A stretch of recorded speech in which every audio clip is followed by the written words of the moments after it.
Hi everyone, welcome to Chaiyya Chat Season 2. Today we have Sam Chin from St. Thomas Bali in Los Angeles, and we also have Helen. Okay, I think our topic, not I think, but our topic today is a relationship with a spiritual father. So I wanted to ask you, Chin, can you tell us what a spiritual father is? Let's start with there. I'm gonna throw that back to you guys actually. I'll share a little bit, but like you both grew up in the church. I mean, Helen, you're from New York originally, and Julie, you're from here in LA. So I guess both of you now having like this relationship. What what is a spiritual father as far as you understood it? I can go. Okay, you can go first. You don't mind? No, I don't mind. But for me, I think it's anytime I'm like what do I have to do? I don't know where I am. I'm lost, and I can just pick up the phone and be like, Achin, I'm having this issue right now. Even when I'm having arguments, the smallest argument with my sister, I would have the way how we misinterpret things and stuff. I'm just like I just don't understand why we're having this conversation in the beginning, and you give her perspective, and you give her my perspective and stuff like that. And it's just like any little thing. I could even just like where do I put my cross in my prayer room? Like those kind of things. Like it could be so little to the most deepest thing. It's just like when I'm lost and I just need some like phone a friend kind of situation. I would call that as my spiritual father. You know. So I think that's interesting that you ask it back to us because honestly, I didn't even know like spiritual father. The term wasn't even brought up growing up on the East Coast. It was, you went to an Achin and you confessed, and that's where that relationship ended.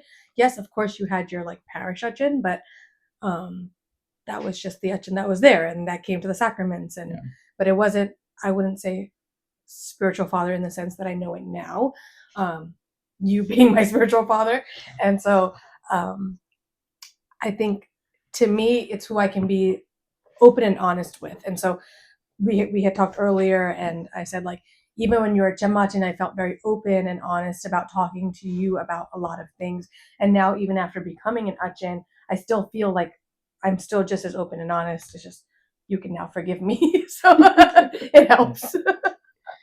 Well, and I think that kind of came up in our earlier discussion too, right? Because I think so when Jason, so when that's her husband, when Jason, who's from here, was a senior in college, right, and that was when I first moved here. He told me about you guys, right, and we had it was like a 7-8 week kind of like campus ministry on relationships and marriage. And I remember at that time I told that group, I was like, the goal of this is either for your marriage to end up in like a lifelong eternal marriage or to break you up as soon as possible, right? And like Controversy. well, from that group though, we had like what 3-4 marriages, we had 2 breakups. It was great. It was exactly what we needed. Exactly what we needed, right? But so after that, after one of those discussions, he asked to have lunch, and he prompted it. He asked to have lunch, and then we went to like it was like during the fast, so like went to like Veggie Grill or something like that, and then he told me about you. So how was that reaction initially on your end? That's when he told me he told you, I was actually very surprised.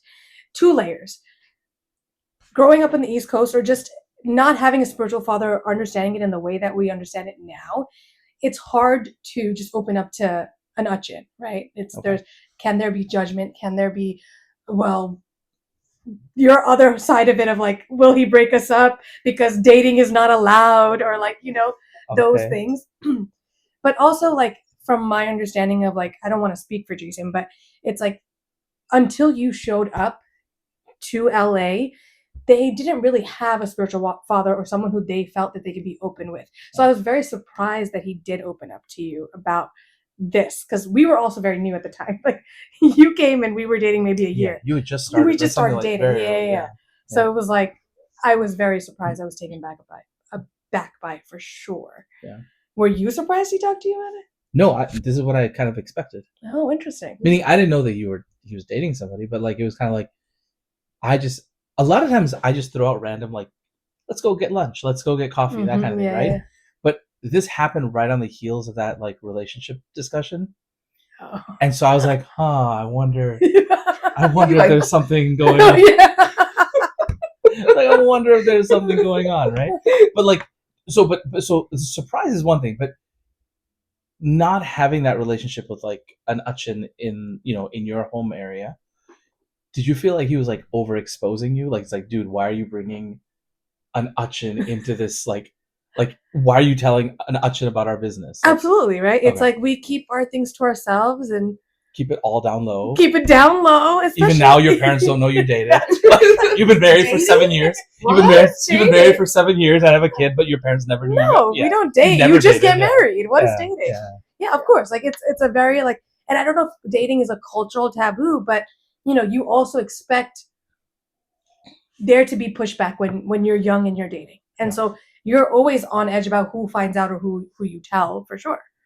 I know growing up we had Sujit Achin, who wasn't Achin at the time. He was about to go to seminary. Yeah. And me and my brother we parked in a CVS parking lot, and my brother asked this question to Achin, or Sujit Chachin at the time. So shady. And he said, why is dating such a bad thing? Like, and it was a very innocent conversation, not in the sense of like he was dating anybody, but like, why is it seen so badly? And at the time he did say, he's like, you start everything with prayer. And so with like any relationship, you should start it with prayer, or, have that. So like in that sense, it's great that Jason brought it up to you. He felt comfortable enough to like bring it up or have that relationship with you to bring it up. But then, on the other end of it, it's like you prayed for us. You helped us get to where we are right now. But you didn't know me. I didn't know you. We had never met. I did not know you. Wow. We had never met. Yes. Yeah. It was wild. Were you bothered? I wasn't bothered because I feel like Jason's very to himself. Like if you know him, he is very careful about who he tells things to. So I was like on edge about it, but it wasn't, I trusted who he spoke to. He trusted you enough to tell you. Sorry. No. Did that like make it easier for you to open up to Samuelton? Absolutely. But I was still in New York at the time, right? So like it was, or Pittsburgh, like. Oh, maybe. No, I was at, I don't know. What year was it? 2011? 11 or 12? Yeah, I was still in New York. 11, yeah. Yeah, so I didn't know you. I didn't, So I knew Jason had a relationship with Achin, and so then I had to trust that. That's where it was from. Yeah. So then, like, fast forward, like, how did then this relationship for us kind of go in your eyes? I think the first time I met you was at Sujit Achin's ordination. Yes, in actually, Philadelphia, yes. right? I was actually very excited to have a young Achin, be able to approach a young Achin and have that relationship with you, because I knew in the long run, even though you didn't know you'd be in LA, I had a feeling you'd be in LA. So I was like, when I do come out here, I did not know. No, that was a 1-year assignment. That was a 1-year assignment. It's like more of a TVA. TVA was I will see you in a couple of years. It was never like you're staying there 1 year. It was like, we'll let you know when you're leaving. That never was left. And my first year was only. The it said only. The Kalpana specifically said, you will be here for 1 year only. And then upon the 1 year point, Tidimini wrote another Kalpana until further notice. So then did you feel like in that time that it was not fruitful for you to make those relationships for that 1 year? That's what's so interesting, is that I think I can only approach, that's a great question. I think I can only approach things as like 100%. I don't know that I'm built to do something half. Interesting. I should edit myself, but like, yeah, like, I can't, I like anything that I've like put half effort into has always been terrible. But wouldn't it have been hard? Like, say Jason made that relationship with you and the other kids too. Yeah. And then for you to leave in a year, like you're just like dropping the ball. Yeah. Right? No, but that's why I think it ended up that I stayed. Right. But like, I think if I had approached it with I'm leaving in a year, I don't think I would have developed any of these relationships. Correct. For sure. Because then, like, also, like, like building all that up. Because, like, like when LA back then, when we were younger, we had just this, I think, a superficial level of going to church. Just going to church on Sunday because our parents made us, and then coming back and going home. And that community you built, that fellowship you built in that year with all the Achachas and Chichis at that time. Because you were how old? You were I was like 13. seventh grade or eighth grade? I was going to 8th grade when you came. Yeah. And like, honestly, that's what honestly made me interested in you, in that aspect of like, oh, what is this? You know, why do we do this? Why are we hanging out? Why are we all hanging out? I was like, I had major FOMO, first of all. I was like, why is everyone hanging out? All the Achachas and Chichis are hanging out with all the way in St. Thomas, first of all. And I was very strict about 9th grade and up. Yeah, and like, very strict. I mean, So I feel Julie like was you've been absolutely more out. lenient now about the ages. I don't know. I feel like you are. But as all these kids now, were all born after I got here. That's true. So they're all like my kids. That's now. true. It's like very different. See, I wasn't his kid then. I was a stranger, obviously. From St. Mary's. Yeah. It's like, who are you? I was assigned to St. Mary's at the time. Okay? Oh, okay. You were his kid. Okay, yeah, that's true. You were. Stranger child. Stranger things. No, but yeah, so like I think that's what made me want to be a part of it. It's just like seeing the fellowship that you built even in that year, like made such a difference. So yeah, I wanted to say that. Yeah. And I think that's part of like, and that may be just part of how I approach things, because it was interesting. So I don't think, like, whether it's my home kids, like back in like Oak Park, like in Chicago, or when I came out here, I do have kind of this sense of like ownership, like where it's like, these are my youth, or like these are my kids. And I think even knowing kind of intellectually that this was going to be a 1-year thing, I think I could never really turn that off. Mm-hmm. So which has been beneficial in this. Well, I mean, and that contributed to me staying longer, right? Right. Or you being here for now 14, whatever it is, years, right? Like I think that mentality, that idea that this is a temporary stay. I mean, it's temporary as always. It's like tomorrow at dinner we could write a culp and I could be gone, right? Like everything is temporary in that regard. But like while I'm here, this relationship matters the most. You know what I mean? Like this is the thing that matters the most. So I think with Jason, or with that older group, Stephen Shamash, and like Divya Kochum, that there's a whole group of people from that first group of kids that were here, that I think was like these were my people. Mm-hmm. You know? Yeah. Like immediately. Did you feel a sense of like there was a lot of teaching that you needed to do, or was your like main priority to make that relationship with them and then teach them later? That's a great. I think it was all of it. Like I did not find. I'm a big believer of just teach things the way they're meant to be taught. Okay. Which sounds really like, yeah, of course. Like I don't think I do anything like extraordinary on that. I just teach things the way that, like, at least as far as I understand, the church is meant for it to be taught. Right? Like liturgically, like when we do prayers, the prayers are not just a checkbox, but like it's like, what are we actually praying? Right? Yeah. Like those kind of things, right? When we read scripture, like what is it that we're supposed to be doing with this? Like, why does the church tell us to do this or that? Right? Like, so I there's a lot of teaching that needed to happen when I came out here. I mean, the only reason I ask that is like from my personal understanding of like growing up in the church, a lot of it is cultural. Our parents tell us to go. Sure. And I know just from like what Jason has told me, like you really brought him to the church in the sense of like the true meaning of being an Orthodox Christian was taught to him by you. Yeah. But like, it was a very, like, even you use the word of like, it was a superficial relationship with Christ. And so like in that situation, were you more of like, okay, let me create this relationship with these kids first before I like throw theology at them? Or yeah, because I think it worked in different modes. Like we'd have my upbringing with like M.K. Thomas Sitchin as like my spiritual father growing up, so much was based on relationship. Mm-hmm. Like that was the first thing he always emphasized. Like, Mona, you love, like that's what we're here to do. We're here to love people. Mm-hmm. Like that was the first thing. And before any teaching, before any, like if you don't love someone, then why do they care what you have to say? Yeah. Right? That's what I said earlier. Like I would just go out and have coffee or, meet up with someone for lunch and try to do that on a one-on-one basis. Mm-hmm. Just honestly to like see where people are at. And there's a little bit of like intimidation with that because you have no idea what's going to go on. You have no idea if they're going to want to talk.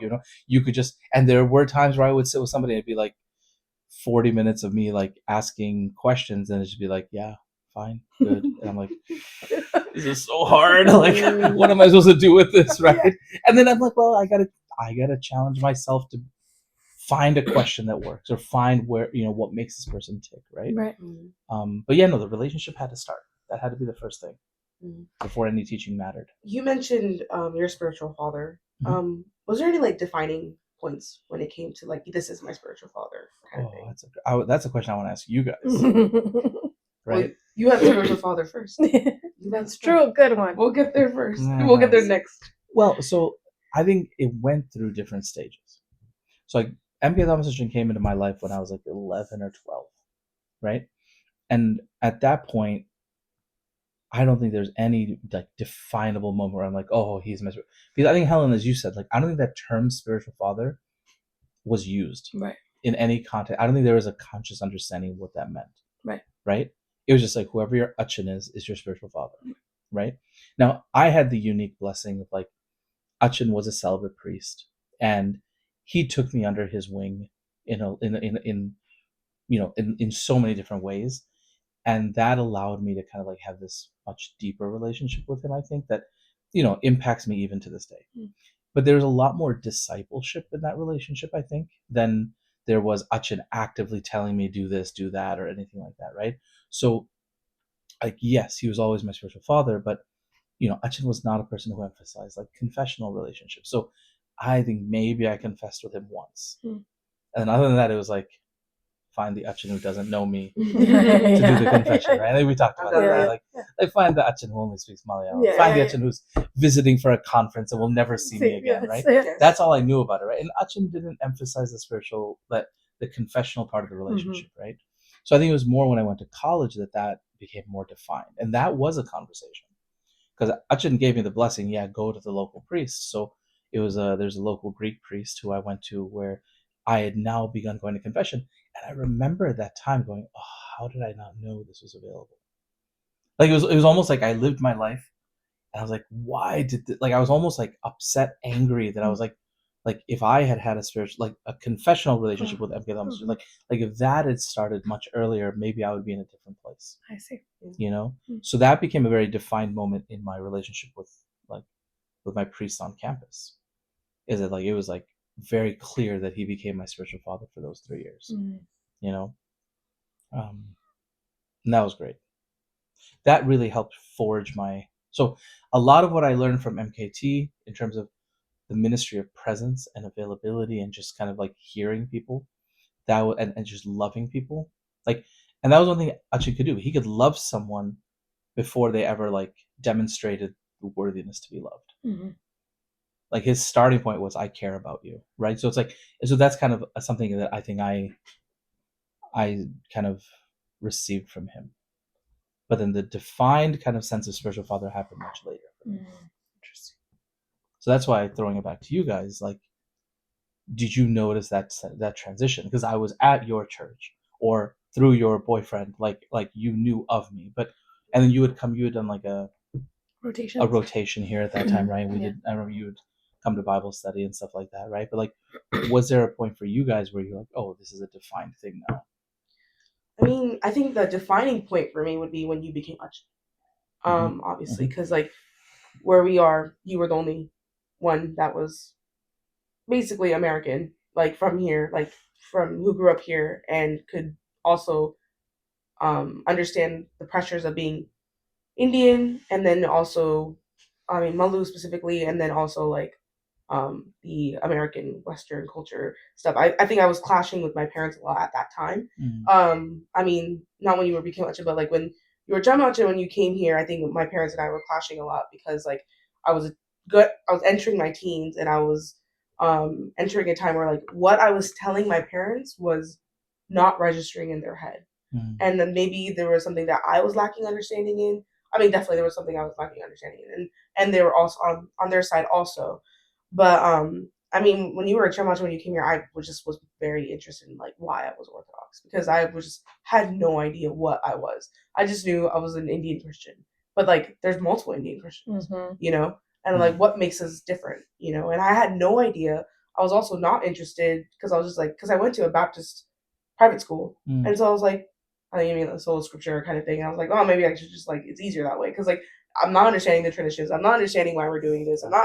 I mean, I was just like not understanding it. It was too complex for me. I thought it was too complex for me. But The then, big T, little T stuff. yeah. And so then, like, Mm. when you like started doing Bible studies, and I finally became the age Mhm. 14, Ninth There grader. it is, ninth grade. I like after every basketball practice, I would be like, okay, I'm coming. Like I would have Chaiyya's and Natasha's like drive me. They would like go out of their way because you don't have it at Push Chaiyya's house. Yeah, and that's you know right. Push Chaiyya would come pick me up, Oh. and like drive her back to her place, and I would just sit there and just listen. Like I would just always be there. I was just I'm gonna make myself present so I could just be seen. Like because like that fellowship, I really loved that fellowship that was built when you first came here Mhm. with the Charleston Churches in St. Thomas, and also with the St. Mary's Charleston Churches also. So yeah, but the defining point I would say that you were my spiritual father was when like you became a chin, and then I was like, okay, now I have someone to confess to. Because when we were doing conferences, it would either be like another Achin from Ohio or like something like that. So then like, and it was just like I wanted and that's more. all we could do at the I time. wanted more Yeah. because like That's all we at could that do, time, right? yeah, at that time Yeah. that's all we could do. But like I just took wanted more. I took my sweet time. Yeah. Getting here. Yeah. Getting Yeah, away, we were right? like, I was like, I can wait a couple more years. We're good. we were just like, please, Just hurry up. yeah. How about you? I think there was this one time I was here for rotations, and Arnold passed away. And so it happened while I was in California. I wasn't home for it. And I remember coming here and I was talking to you about it. And that was a very defining point for me because I lost someone close who was our age. Mhm. And I remember you saying something about like loss, grief can like turn you, like it can switch you to either like finding Christ or not finding Christ. Like it can flip you on the other side. And I remember having this open conversation with you about like why and all these things. And it felt like I could be open to you and you would understand where it's coming from, kind of where what you were saying, but have the like spiritual theological background with the answers. I think that was very defined because I never had that conversation with anybody else, even growing up in the East Coast where I had like I guess there's just too many people there, right? Like you don't have this one-on-one ability. So yeah, I would say that was where. And honestly, I think that does help a little bit, right? Like it's a small community out here, right? But it's huge, right? Like it's like we don't have hundreds and hundreds of people that like.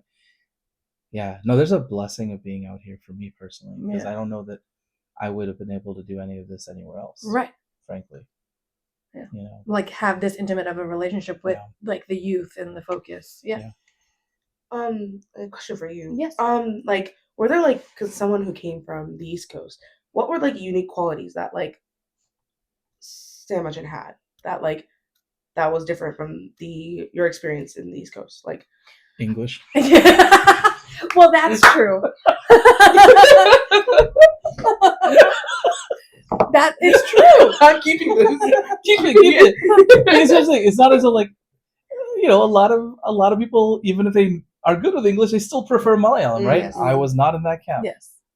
I preferred Malayalam, and Achin had to convince me for English. Even to the point of her wedding. Even to the wedding, yeah. Because we grew up, because we were very superficial, or I was very superficial Christian. What brought us to the church? It was the songs, and so. If you change the aesthetic of what we came for, then it ruins. I mean, like, I shouldn't even brought up the idea of like, oh, Absolutely. like, do you even know what they're saying? I was just like, I did not make that face. Do you even know? I did not do that. Yes, you did. You just said, I will read the transliteration on the other side. The translation wasn't that great either. That's true. That's true. Sorry, continue. I interrupted you. No, go ahead. I forget the question. Oh, unique qualities between like East Coast. Okay, and then the way how Sandwichin was here. I think without hating on the East Coast. No, I'm don't hate it. I think it's what we. I think it's what we actually talked about. I think it's different there because there's just way more people and way more kids and way more everything there versus here. You had the availability. We were open to coming and listening and having that relationship with you, which allowed us, even when you were a Jemmachin, to have that relationship, which grew into something else once you were an Achin, right? Like you can be our confessing father and our spiritual father and our friend, versus like on the East Coast, there's just not the availability because of the vastness of people there. I will say on that note, though, you having been sent to LA really defined how the youth then is so strong in the faith now. I think you came in not like a bulldozer. I think you came in very lax, and I think that helped because you had very um, lax Christians to work with, right?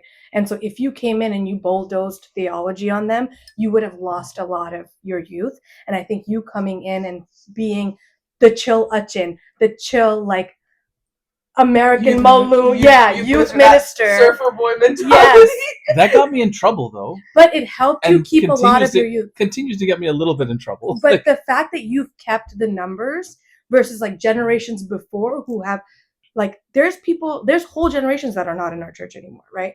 And that's because there's this idea of like, let me shove theology down your throat when it should be like you said, let me love you first and then the theology will follow. And I think that really helped kind of cultivate what you have here in LA, and it's very unique. I mean, like what she says, like on point, because like when I like what I remember is like we didn't have an MGOCSM. That was like a foreign concept for us. Like it was just like it was so It existed, but it was like it was barren. There's like no one. It was like ooh, like there was nothing there. Like there was nothing there. And then like you came in and just like and now look at it. Like it's just. I mean, we have. It's not like huge. It's no like the numbers Chicago haven't really or New changed, York, but like it's not like it's. But we do have like a full parsonage when you come. Like that was rare back then. Like it was just like we didn't even have this many couches. We had like 2. Yeah. I mean, for me, the numbers is one thing because out on the West Coast, we're just gonna have limited numbers. Like there's not much. There's just the reality of being out here, right? Yeah. But I guess the thing that I'm happiest about, like if you were to talk about like as a spiritual father, like one of the things that I'm happiest about is how spiritually aware you guys, but then also like our youth in general have become. Yes, right? And that is part to you not shoving it down their throat first. But that's also where like the relational part of this yes. comes, right? Like I said, see, for me, like that upbringing with MKT was vital for that, right? Because I think that like we all, and not we all, but there is a sentiment of like this is what a Christian should look like. This is what it's that you act this way, you speak this way, you do this, you wear this. And I think what I noticed even growing up was there were a lot of people who then would come to church acting, looking, sounding a certain way, and they would live very differently, right? Yeah. They would live very differently. There's two different worlds, right? So my goal in all of this was, well, make sure that the person who comes on Sunday is the same person who I'm dealing with on a Friday. Right. Which meant that for me personally, because there was a lot of things where like my personal life that I was like, yep, this is not right, or this is not sinful, or this is sinful, this is whatever. It's like, so I had a lot of notions that I'm like, this is not good. But then I had to go from that stage to being like, well, if this is where my kids are at, or this is where my youth are at, me just outright saying, yep, this is sin, yep, this is like, it's like, that's just, it's not going to yield any results, right? But to get from there to then, this is areas I'm struggling with. Right, like when I came, there's a huge drinking culture out here. There's a lot of weed usage. There's a lot of things. I'm not meaning to out anybody or anything. Not you guys. No. Not you guys. But there was a lot of that. There was a lot of like pluralism in terms of faith. Where it's like we're all Christian. God loves all of us. Like there's very little like distinction between any of these things, and then the connection between our faith and our like ethical moral lives, it kind of wasn't there either, right? So what I'm really appreciative of now is just how much more aware that our kids are now, adults are, but also like you guys can all do this on your own now. Not that you don't need confession. Of course you need confession. Like that's still important, but like you guys are able to like process things and understand things in a spiritual way much differently than maybe earlier on. Right. I mean, I could definitely see my growth. And I think also my ability to be self-aware because of that. I don't think like if I honestly, if you were not in my life, I would just be blindly and be like, yeah, like saying whatever came out of my mouth, kind of thing. Cool. Cool. Yeah, like, but definitely now like more self-aware. Me even more like I don't know if it's like overthinking, but definitely like how should I set this in a better way? So I was like even if it's like more on a secular basis, if it has to be, like I'm always looking to better myself. I mean, even spiritually too. Yeah. But like, there's also that secular. It kind of like builds on top of each other. Like if this, I mean, I'm not saying I'm spiritually there, but like because I'm like always spiritually kind of like checking myself, I'm also like secularly wise, Yeah. also checking myself. Well, And I like mean, I think that part where you said like if the same person here like on Yeah. Sunday and like Friday. yeah are the same people, like I think that's also like that goes into with each other kind of thing. Well, and that's exactly it, right? Like your secular life is not. We don't have distinctions like that, Right. right? So the more integrated your life is, the better you're doing spiritually, right? So that's one of the things where I've been very happy, and that's kind of a lot of that does come from a lot of the spiritual, like the spiritual relationship that we have. Because I think when you do come for confession, or when you're able to reach me outside of a Sunday MGO group setting, Correct. FaceTime. right? Yeah. And that's the rule. That's the Yeah. rule. Don't call me. Don't ever call me. It's never going to come through. But if you FaceTime me, right, and we can talk, what ends up happening is all of a sudden church observance or prayerful, like God is only on Sunday, becomes God is actually with me throughout my life, right? And that's one thing, like from like as a spiritual father, like I'm just happy how much that has grown. Is there like any advice that could be told, like people outside of LA or people even in our community also who are struggling to even approach spiritual father? And it doesn't have to be specifically you. We have other Hutchins in California also that like are open to being spiritual fathers, and like obviously I think there's more of like a vulnerability wise. I think it's more of a 70-30 on like 70 on our side and a 30% on your side kind of thing. Any like advice or how to approach it kind of thing? Okay. First off, I'll say just knowing who I know among like my brother clergy is that I think there's a lot of times where there's intimidation on like an individual's part to reach out and have that relationship. Most of the guys that I know of our young Hutchins and that kind of thing are very open, and they're very like willing to have this relationship. But I think we were talking about it before, right? Like I'm never gonna go up to you and be like, I'm your spiritual father now, right? Like that's not gonna happen, right? Like, and we're like, no. yeah, exactly, right? Like that's like an inappropriate conversation. Yeah. Meaning, as a parish priest, okay, yeah, this is like everyone here is people that I'm entrusted to. That's true, but I'm not gonna go and be the one to be like, hey, you have to come to confession with me, right? That's a very like organic and vulnerable and intimate kind of experience, and so like there are kids now where I feel like I'm very close with them, but we haven't bridged into that area of like, hey, when are we going to set up confession, right? I'll ask once in a while just to see where they're at, but I'm never going to be like, hey, you got to do this, right? So the one thing I would recommend is that anybody who is looking for a spiritual father, go have that conversation, right? Now, you're going to want, I mean, it's kind of like when you pick a doctor, right? Not all doctors are Gonna heal you? licensed. Well, no, like all doctors are licensed. Okay. Right, like in America, you go to any doctor, they're all licensed. Heal They me all right have now. Yeah. they all have the right to write prescriptions. They all have the authority to do those things, right? But not everybody does well with every doctor. Okay. Right? And I'm not saying you jump, primary care physicians all the time. That's not what I'm saying. But it's more just like I know where my struggles are, and I know like who I thrive with, like in terms of like, to some degree. Of course, you may find yourself in situations where by pushing yourself to have a relationship with a spiritual father that you may not necessarily like naturally gel with, and may actually be good for you too. So I'm not gonna rule any of that out, but especially find someone local if at all possible, because like you're saying, like this accessibility is so important, right? So trying to find someone local, actually having that conversation with that priest about what do you think this spiritual father relationship looks like? Because here's the other part of it. Like I think I was very blessed by having my exposure with 3 years of the Greek church, right? I think that was really a blessing. So that really helped define. Even now, my spiritual father is Coptic, right? So it's like it really helped define that nuance of like what does this relationship actually look like, right? Because I find that like with like MK Thomasich, he was never instructive, he was always like, Monet, you pay attention, you listen, you learn, you make your decision, right? Mhm. Like it was very much. There's a lot of freedom there, Mhm. but sometimes I needed The direction. direction, Yeah. Mhm. Yeah. right? Like with you guys, I don't think I take away your freedoms at No. all, right? I Like, think you do both. Like, I feel like you're like, what do you think you should do? And I'm like, no. I need you to tell me what to do. Like, and I go, no, I'm not going to tell you what to do. no, and I'm like, no, please. Yeah, I what don't would tell you do? I'm like, no. And then I go, what would Christ do? What would Christ do? I guess he would forgive. Yeah, that's right. He would forgive. Actually, I feel like you're talking to me directly. The eye contact. Christ has you in their life for their good, their salvation, not just yours, right?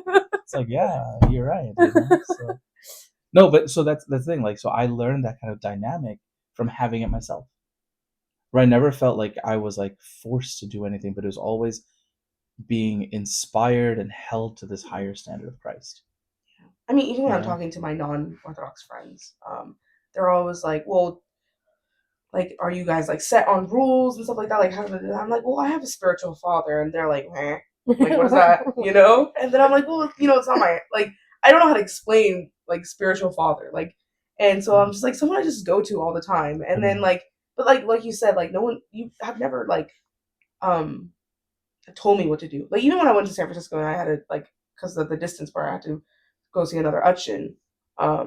Even then when I was talking to him, there was never like, oh, like you have to go do this. This is what you have to do. Like it's always like these are choices that like I like not choices, but like this is what God has taught us. This is what Christ did, you know, and like the choice is up to you. And I think that's very beautiful. I think the it also goes after God giving us free will, you know, like that kind of like choice situation. So Exactly. yeah, I think.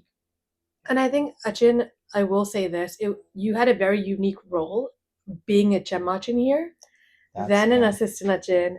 You know, like you grew with the youth and you grew with them, which also helped them to. I mean, correct me if I'm wrong. Like trust you, but open up to you. Like you know, you guys kind of like that, and that's very unique. You don't really see that. Do you want to talk on that?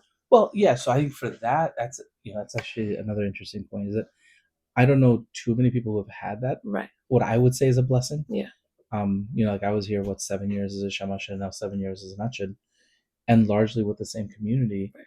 And I think what's interesting, I think maybe Julie had mentioned like this question of vulnerability, right, came up. I mean, you guys have seen me grow, right? The kids here have seen me change from who I was to then who I am, and I would like, I think I say this a lot during confessions as well, where it's just like when you talk about your parents, and we have this very harsh judgment of our parents because we're like they should just know better, right? It's like they're growing too, right? Like when we look at Christ, we're far closer to our parents in terms of where we are spiritually than they are to Christ or we are to Christ, right? I say the same thing about as a priest, right? Like you and I are much closer. Like we're here looking at Christ, with the same kind of proximity. So like the idea that like I'm, and I think that's part of what had to be broken or like reshaped is that like the idea of like a priest being on a pedestal, right? And it's like that's like no, you see me day in and day out, and so and we can joke about my fall, my failings and shortcomings, and like it's like you do anytime you walk. If I ever mess up a word, she will tell you. I just see her laugh, and I'm like, yeah. Well, that's why it doesn't look like anytime I can't wherever look at her. I'm standing In the church. I can't. Whenever she's there, I have to look past her, right? Because I always look at the community, right? But when she's in the church, I can be like, nope, look at everyone. Stop. Look over. Yeah, because it's just like she's gonna be laughing at something, right? I like to use the analogy like the further you are from the Mother Baha, the higher the priest is on the pedestal. Because like the closer you are, the closer you are to them. I'm just behind because I don't want to distract him. No, but I'm saying like. Except that one time I called you in. Oh, that was the worst. I think that was payback for like laughing at him like when he messed up that last time. She came in right to the gospel reading. Yeah, and I was waiting in the back, and I was like, come in. Oh, and everyone turned their necks. I was like, I'll remember this. I'm on time. Called you out. I drove from the valley. Okay. People don't need to hear this. Sorry. No, but yeah. So I think that. Sorry, where are we at? No, I was just making the analogy of like the closer we are to you, the more forgiving we are of your flaws. Yes. Versus like the further we are, it's like there's this expectation of like you're the Uchin, you need to do these X, Y, and Z. And so that comes back to this original question of what do we do? What's your advice for people in other areas? Get closer to your priest. Mm-hmm. Yeah. Like, because priests can be intimidating. They can look scary. You may have this impression of like, oh, they're judging me, they hate me, they can, like they have this impression of me. But I would say 9 out of 10 times none of that's true. Right. Yeah. Like people have had that opinion of me, and I'm just like, you just come spend time. Like be around me, right? Like when you said like be more forgiving because you know him more kind of thing. I like when you have friends that are like in and out, like 1 foot in, 1 foot out when it comes to coming to church or being a part of the faith or something, and they are like, well, I texted such and such or I called such and such. I was like, yeah, like that happens. He does that to me too. Like it's just like it's not just you, it's not you, but like I'm like, just keep trying. And I'm like, if you're comfortable with FaceTime, he also does that. Just show up. Yeah, like just show up. Sometimes you just gotta Joe Biden it, like in New Girl. Just gotta be there. Just gotta be like, just always have to just show up and like pop your head and be like, hey, I'm here, kind of thing. But yeah, like definitely, like there's more like giving you the benefit of the doubt when it comes to that. Because like when it comes to like you said, it's so easy to put priests up in a pedestal. And like when one thing goes wrong, it's just like pointing fingers right away. But like as we had that like relationship with you, like I definitely like see, okay, like I'm not saying like I can work on that kind of thing, but like well, but this is part of it though. Well, no, but this is part of it though. Is that I mean, to that, I think that you guys have a freedom with me to then let me know where you're at. Right. Yeah. Like, Ajit, this was messed up, and I've had that from like some of my guys now, from from some of you guys. Like when I'm in the wrong, I don't think that you. Of course, it's not a conversation anyone wants to have, but at the same time, I think you have that freedom now to be like, Achin, this was messed up, or that was not right, or maybe you should consider it this way, right? And I've had plenty of those conversations. So you've seen me grow through those, and I hope that by how I respond to that, you also are like, okay, this is somebody that we can continue to approach on this, right? But I think it works both ways, right? Like you also being an Achin, you don't need to take our opinions and our comments, and you being open to that and being open to like what we have to say is huge too, right? Yeah. Like the fact that we feel comfortable enough to come to you and say these things, that shows that you are open to receive it. I mean, even when I was close to you, when I first had like that issue, I even had anxiety telling you. He's like, "Are you actually anxious?" Telling me, I was like, "I am," but that's just because like the confrontation part of like someone close to you is very hard. I can confront someone like not that close to me, but like Achin and I are close at the what? Achin and I are close, so like it was just harder to like confront. So yeah. So that's my thing when it comes to like people who want to have this relationship. I think everyone needs it. I think everyone needs it. I, as a priest, need it. You, as lay people, need it. Like husbands, wife, need it. Like it's like everyone needs it, because there's a level of accountability that's really valuable. There's a perspective that's really valuable. There's, like I tell this to couples. I think with you and Jason, for example, right? It's like you as a wife don't want to be his spiritual mother, and he as a husband does not want to be your spiritual father. Right. That's not what that relationship should look like, right?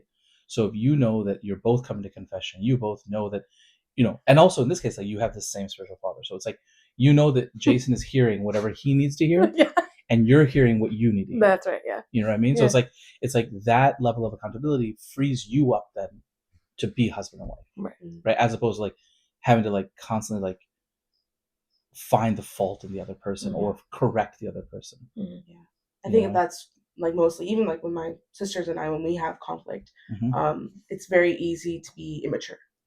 Like when I'm having a conversation with my friends or even with you, it's like, okay, like I'm totally understanding what you're saying, but when it comes to like siblings or family or like significant others, it's like it's easier to like be immature and like point fingers and being like be more petty. Exactly. So like definitely when you have that third person, like do you want that person to know everything that like you're having that conversation with? Because like I wouldn't, but even because it was even hard for me because I was closer to Uchin at that time, when my sisters and I were like at a random fight. They weren't in 9th grade.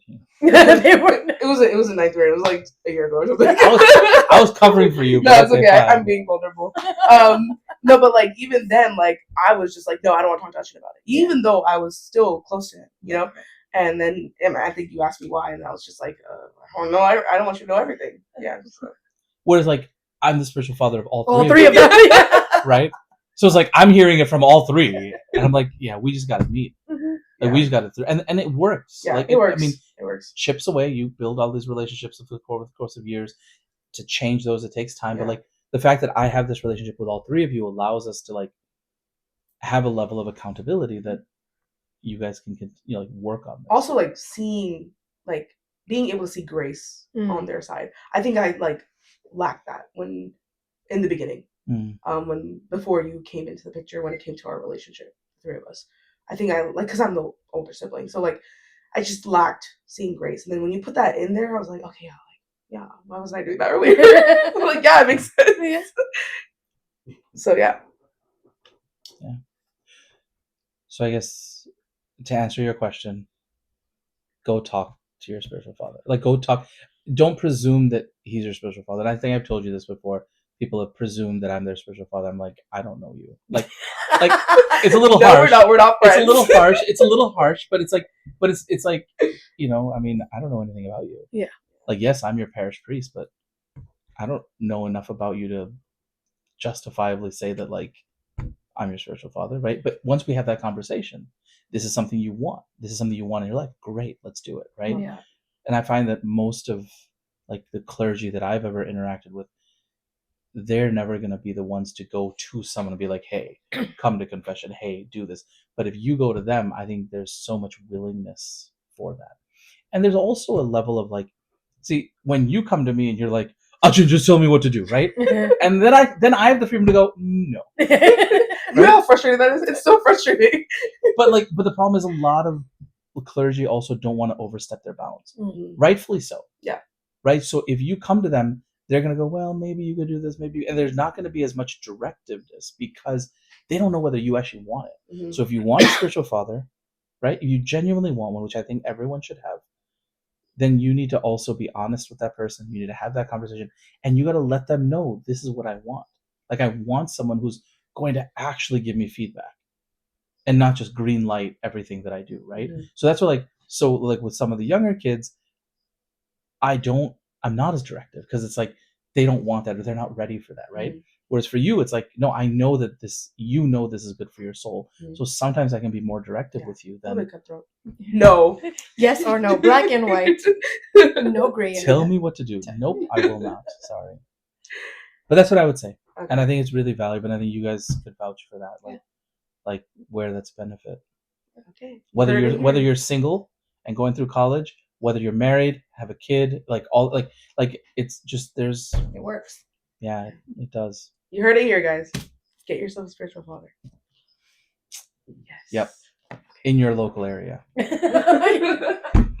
Or you could FaceTime someone too. No, don't do that. No.